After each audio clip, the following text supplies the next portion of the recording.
Hello HEMA friends and welcome to this new video. Today I want to define with you three fundamental concepts which you should always have in mind while structuring your own ways of conceiving fencing and, more in general, fighting.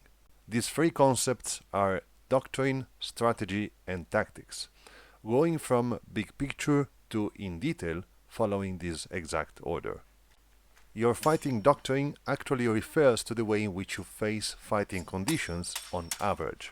Doctrine needs to be built on top of actual data, such as the way people tend to fight in your fencing environment, which may be as small as a club sparring environment or as large as the worldwide tournament scene, depending from your goals.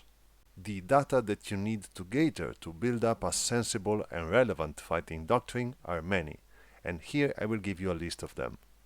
1. The equipment used and its characteristics.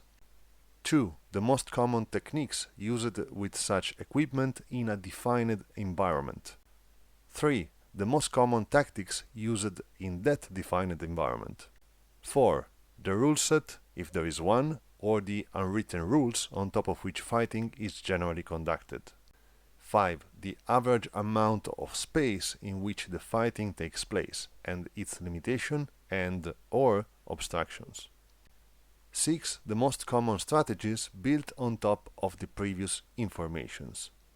On top of this, you build up your own doctrine. Your doctrine should define which kind of techniques you end up training the most, which kind of tactics you should master, and which kind of strategic approaches you should be able to apply and vary if needed. Strategy is all that part of planning which is done before crossing the blades with the opponent, and it represents the big overall plan of the engagement. While building up your strategy, you need to know certain specific informations connected to the environment in which you are going to fight. 1. You need to know where the fight will take place. 2. You need to know how much time you'll have at your disposal while engaging the opponent. 3. You need to know as much as possible about the opponent and their habits. 4. You need to be conscious of your abilities and of your fighting doctrine. Strategies can be built while observing people fighting other opponents, or by watching videos of that specific opponent, or, which is lesser accurate but still relevant, on top of the data we gathered during the last engagement with that opponent. A strategy is an overall plan of an engagement, and it may be more or less accurate depending on how much the informations we gathered and our personal analysis and understanding of them were correct or not. A strategy can be modified before engaging with the opponent at any stage of the preparation for the engagement, and for whatever relevant reason. But when the fight starts, we enter in the realm of tactics. Tactics represents our ways of delivering techniques to the opponent relating to specific contingent situations.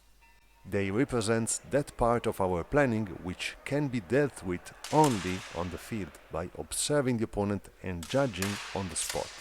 Thus, tactics requires great adaptability and fast reasoning. Scouting and probing are two fundamental tools required to build up our tactics. So, to build up our tactics, we need to do two main things. 1. Scout for the opponent's specific reactions to your offensive movements. 2. Observe how the opponent moves and how much they moves during their defensive and offensive movements. The realm of tactics requires high awareness and fast thinking, because every plan has to be made on the spot. Notice that the more the planning at the strategic level reveals to be correct, the lesser weight is left on the tactical level of planning.